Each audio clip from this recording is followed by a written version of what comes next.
Hear me, children of Mother Earth, whenever settlers stepped onto the sacred lands of our ancestors, conflict ignited like a fire smoldering beneath the ashes. It was no accident. It was fate. War stained our soil red. Crimes piled high as mountains. Claims over our homelands shadowed every step. The history of the United States stands as a living scar, etched into the flesh of our Native American nations, from the proud Iroquois by Lake Ontario to the unyielding Seminole in Florida's swamps. In this saga, our people rose as heroes. Remember Pontiac, the Ottawa chief who struck fear into British hearts during his rebellion of 1763. Recall Tecumseh, whose spirit rallied tribes against a tide of invasion in 1812.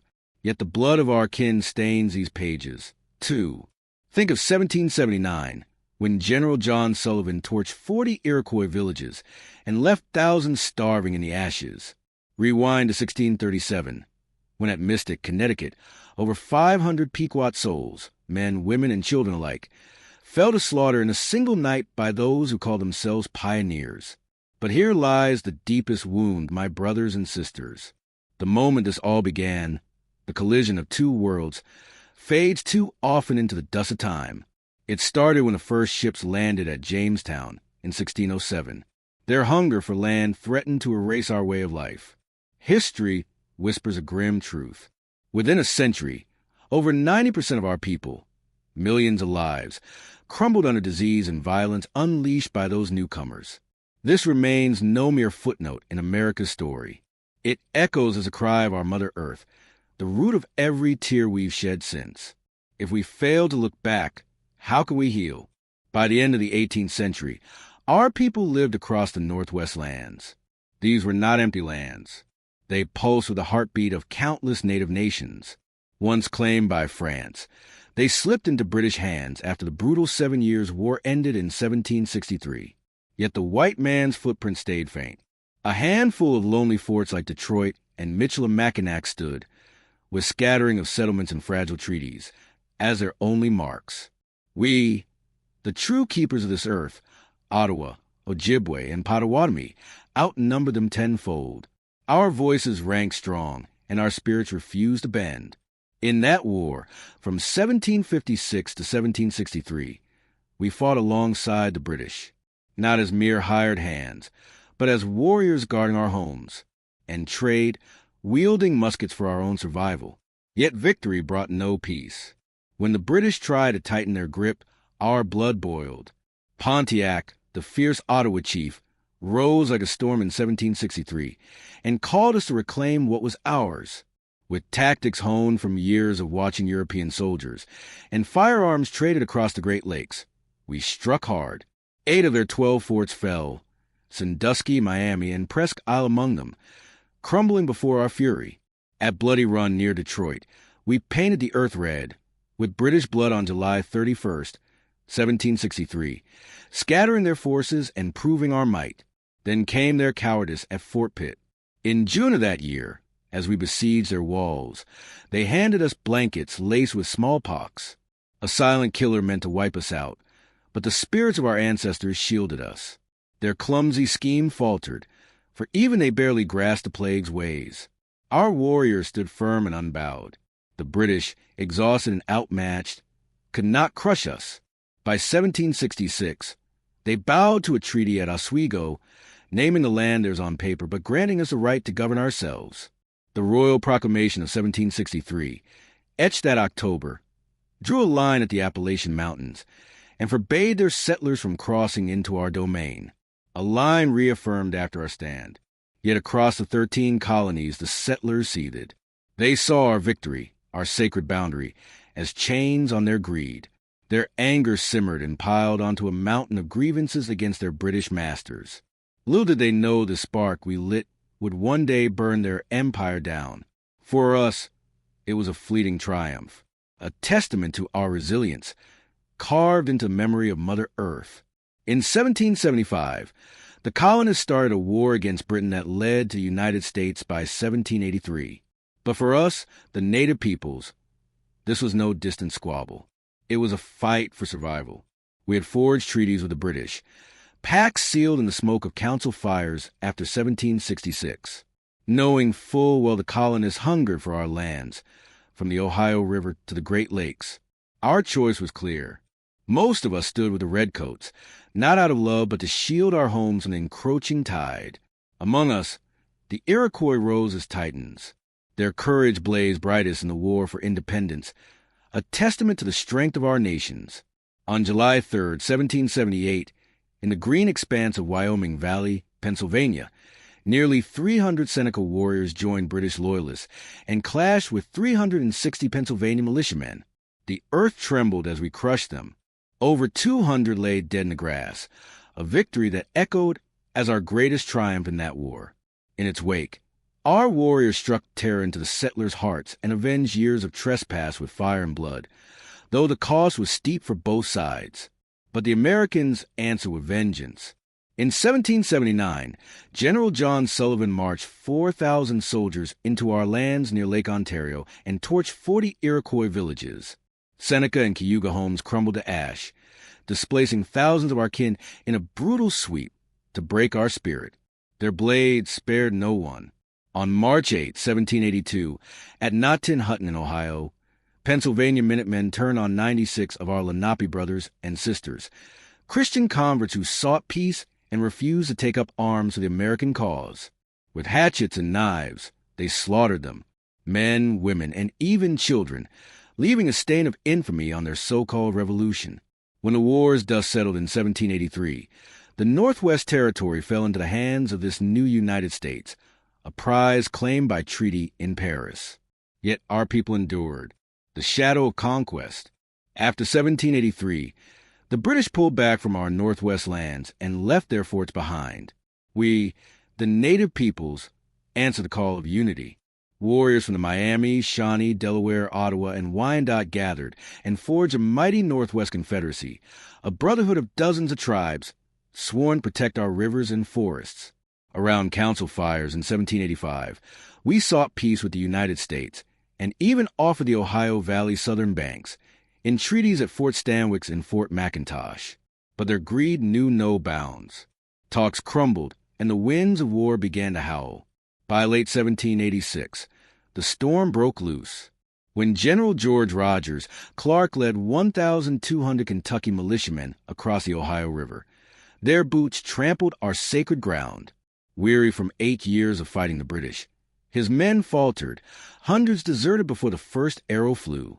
Our chiefs, Little Turtle of the Miami and Blue Jack of the Shawnee, struck like lightning with guerrilla ambushes and cut through Clark's lines. Within a month, by November's end, he limped back to Kentucky. His campaign lay in ashes. Then, in 1787, General Arthur St. Clair claimed command over our Northwest Territory and schemed to fracture our alliance with whispered lies. His plots failed. His colonel's raids in 1790 fell apart.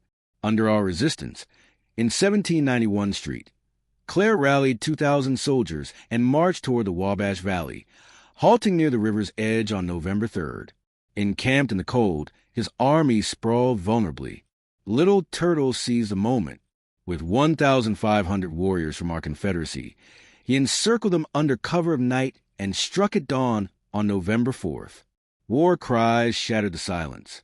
632 American soldiers fell, over a third of their force, while barely 700 clawed their way out of the trap. This defeat shook the United States to its core. In 1792, they birthed the Legion of the United States, a 5,000-strong war machine, the seed of their modern army to crush our spirit. General Anthony Wayne took the helm in 1793 and pressed some of our weary tribes into uneasy truces. On August 20th, 1794, near the Maumee River at Fallen Timbers, he met us with 3,000 legionnaires against our 1,500 warriors. Their disciplined lines broke our stand. We lost that day, but our fight burned bright.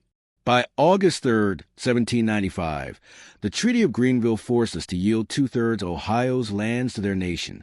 They promised us self-governance on what remained, yet opened the door for their settlers to flood in.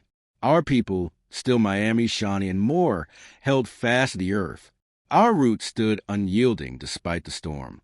After 1,800 white settlers moved into our lands in large numbers, reaching over 51,000 by the time Ohio became a state, and the Indiana Territory was established. Like locusts, they spread across our rivers and forests, claiming every inch left from the Greenville Treaty. We, the keepers of this earth, watched with heavy hearts. Their hunger for our soil ignited a fire of defiance deep within us. From this ember rose Tecumseh, our Shawnee brother, his voice a thunderclap calling us to stand against the United States.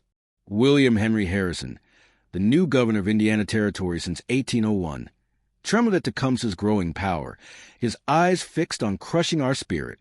In the summers of 1810 and 1811, Harrison faced Tecumseh at Vincennes, their words clashing like flint on steel, yet no peace emerged.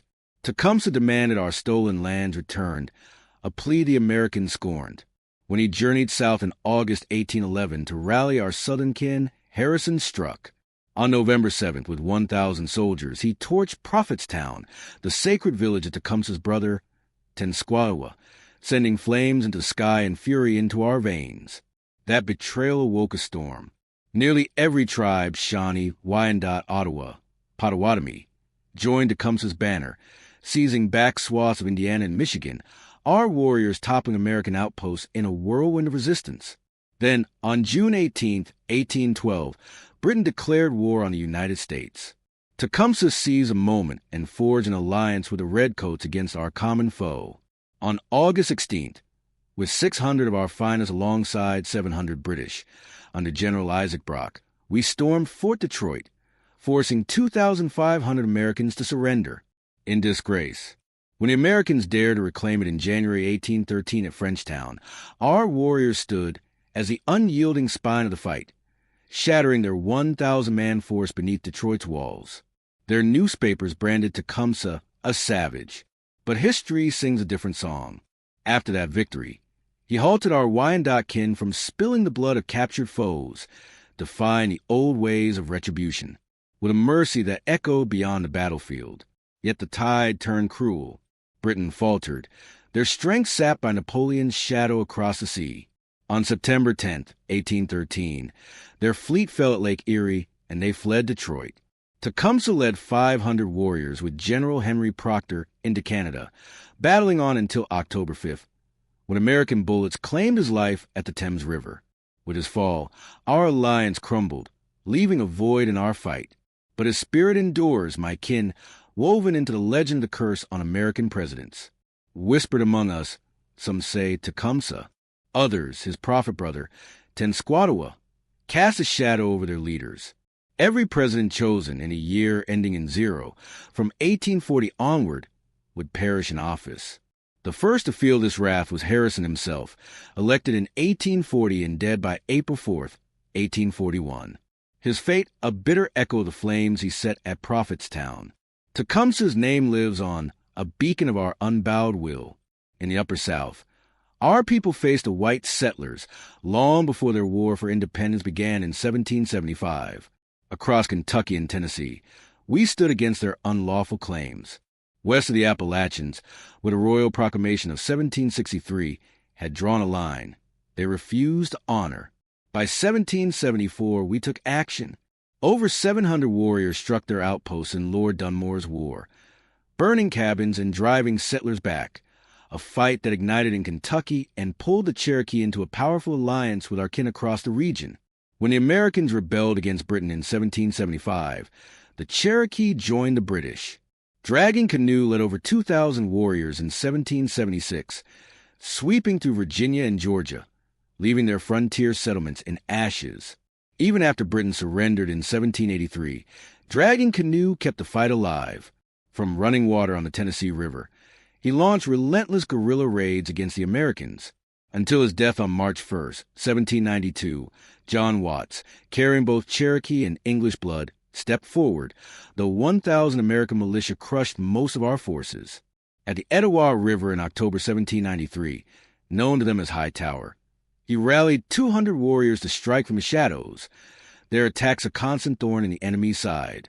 John Watts reached out to the Northwestern Indian Confederacy. For support, the vast stretch from Tennessee to Ohio stood in the way. But by 1794, both sides sought an end to the bloodshed. At Tellico, John Watt secured over 20,000 square miles of Cherokee lands, with our own laws and fighters to guard them.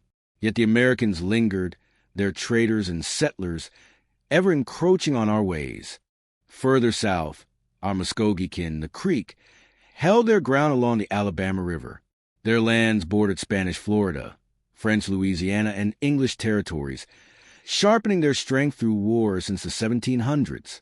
After 1783, the Treaty of New York in 1790 kept their territory strong. But in 1813, division struck. The White Creeks sided with the Americans, while the Red Sticks rose to defend our heritage, sparking the Red Stick War. The United States backed the White Creeks without hesitation. General Andrew Jackson marched on March 27, 1814, leading 2,000 soldiers to cut down over 800 Red Stick warriors. At Horseshoe Bend, their bodies falling along the Tallapoosa River, leaving a stain of infamy on their so-called revolution. In the Treaty of Fort Jackson that August, leaving our fields and rivers exposed. Still, 5,000 Red Sticks refused to yield. They fled to Florida swamps, joining the Seminole, to keep our resistance alive. Our Seminole kin began as branches of the Creek people. By the early 1700s, around 1715, they carved their own path, leaving Georgia and Alabama after the Yamasee War, to claim northern Florida's wild lands, where they bent the weakened Appalachee and Timucua to their will. Soon, brave souls fleeing slavery in the southern United States swelled our ranks. By 1800, over 1,000 black Seminoles lived among us, forging a stronger nation, though this defiance drew the wrath of settlers, hungry to reclaim their so-called property. When 5,000 Red Sticks poured into Florida in 1814, survivors of the Creek War's brutal end, we rose as the mightiest force on the American frontier. Our numbers neared 10,000, our warriors unmatched, a shield against the United States greed that scorned our shelter of the oppressed and our embrace of the defeated. In the War of 1812, we stood with the British. From 1812 to 1815, our fighters joined their ranks, striking at American outposts. While in 1814, the British raised Fort Negro, near the Apalachicola River, a stronghold where 300 of our people and freedmen defied the enemy. That fort's defiance lit the fuse. On July 27, 1816, American cannon fire shattered it, killing 270 of our kin, a spark that flared into the First Seminole War. In March 1818, General Andrew Jackson stormed our lands with 3,500 soldiers and Creek allies. He seized street marks on April 7th, aiming to choke North Florida. But our warriors struck back, over 1,200 strong, slipping to the Everglades shadows to raid his lines, a relentless dance of resistance that pinned his troops in place. Jackson's men couldn't leave. We'd regroup the moment they turned away, our spirit unbroken despite Spain's fading grip on Florida, where their rule clung only to coastal towns. Like St. Augustine and Pensacola, the United States schemed a way out. In 1819, they bought Florida through the Adams-Onis Treaty, trading $5 million to Spain for our home. Cornered by this betrayal, we signed the Treaty of Moultrie Creek in 1823. It shrank our world to 4 million acres in central Florida, leaving the coast and north to American settlers, a bitter truce born of necessity. Yet this pact lifted us among the greatest in the South. Alongside the Creeks, Cherokees, Chickasaws, and Choctaws, we earned the name 5 civilized tribes, mastering their ways with farms along the Suwannee River, wearing their cloth and speaking their tongue, all while holding fast to our warrior's heart. Living in the South among the white planters, our people took up their ways. By the early 1800s, Cherokee families in Georgia owned over 1,500 African-American slaves, while Creek and Choctaw kin in Alabama and Mississippi held hundreds more, a bitter mark of survival in a shifting world. Then came 1829. General Andrew Jackson, a man who'd crushed our Creek brothers at Horseshoe Bend, won the presidency of the United States on November 4th, 1828, taking office in March with a vow to drive us west of the Mississippi River, clearing our ancestral lands for his people's greed. On May 28, 1830, he forced the Indian Removal Act through Congress. It wasn't a choice, but command uprew us all, even tribes like the Stockbridge Mohicans, who'd spilled blood alongside the colonists in 1776 at Bunker Hill and stood with the young nation through its birth. That law unleashed a nightmare. In 1838, over 7,000 American soldiers under General Winfield Scott stormed Cherokee homes in Georgia, torching villages like New Akota, where 16,000 of our kin were rounded up at gunpoint, their roofs burned to ashes to bar any return. Soldiers herded us in columns across icy rivers and barren trails. Along the 1,200-mile march to Oklahoma, they denied us rest, stole our last blankets and horses, and left mothers to bury children in shallow graves. Under winter snows, we call it the Trail of Tears. It's a wound carved into our souls, a name whispered through generations, for the suffering etched in every step, from 1830 to 1840. Over 100,000 of us, Cherokee, Creek, Chickasaw, Choctaw, and more, were driven west. Nearly 25,000 never reached the end. Their bodies lost cholera, starvation, and frost. A silent testament to the cost of Jackson's promise. Not every one of us bent to the white man's will. In Florida's wild swamps, we Seminoles stood defiant, even after some leaders put their marks on the Treaty of Payne's Landing. On May 9th, 1832, promising to leave our sunlit lands within 3 years. When those 7 signers returned home to villages like Alachua, all 3,000 of our people roared in outrage. They swore no pen touched paper, or that American lies twisted their intent, claiming they'd agreed only to scout Western lands, not abandon ours. From this fury rose Osceola, born Billy Powell in 1804. He became our fiercest voice, thrusting his knife through that cursed treaty at Payne's Landing, a blade of truth against their deceit. By 1835, their ban on selling us firearms choked our strength. On June 23rd, Osceola struck back, slaying Indian agent Wiley Thompson and 6 others at Fort King, rallying over 1,200 warriors and black Seminole kin to reclaim our fate. That same December, on the 28th, 180 of our fighters ambushed 108 American soldiers near Wahoo Swamp. His fate a bitter echo of the flames he set at Prophetstown in the Dade Massacre, named for their fallen Major Francis L. Dade, while others looted near St. Augustine, sending terror through their settlements. In April 1836, Osceola gathered 500 warriors to choke Fort Cooper for 13 days, sealing the North Florida road with blood and fire. The United States answered in 1836. General Edmund Gaines landed 1,100 troops on our east coast, aiming to block our sea paths. But on February 27th, he blundered into our trap at the Withlacoochee River, losing 6 lives and 46 wounded, before Duncan clinched 750 reinforcements pulled him free. Then Winfield Scott marched in with 5,000 soldiers. They torched our homes at Cove of the Withlacoochee in March 77, yet our warriors melted into the Everglades, leaving his blades swinging its shadows. By summer, we struck again. Osceola's forces seized Fort Drane in August, a bold stab at their pride. Governor Richard Call rallied 2,500 troops to hunt us down. On November 21st, at Wahoo Swamp, his men fell, 15 dead and 30 wounded against our 600, forcing him to flee as we held the marshes of central Florida. In December 1836, General Thomas Jessup took command. Shunning doomed chases, he ringed our lands with troops and starvation, pressing us to talk by 1837. Their attacks, a constant thorn in the enemy's side. They seized Osceola, bound for Fort Moultrie in South Carolina. He died of fever on January 30th, 1838. His trial for Thompson's death silenced forever. Jessup spat on peace. On Christmas Day, 1837, he hit 400 of us at Lake Okeechobee, killing 11 in a fierce stand, then struck again at Loxahatchee on January 31st, 1838, carving our numbers with 1,000 rifles. With 10,000 soldiers, amassed from 1838 to 1842, they dragged 4,000 of us west to Oklahoma. Still, 500 held the swamps, stretching our fight 4 years, until exhaustion won. By 1842, they left us a scrap of southern Florida, a reservation born from our blood. In 1855, our fire flared anew. Billy Bowlegs and 40 warriors killed 11 soldiers near Fort Myers on December 20th, then raided Tampa, defiant against their shrinking cage. In summer 1856, 2,000 militiamen besieged our lands.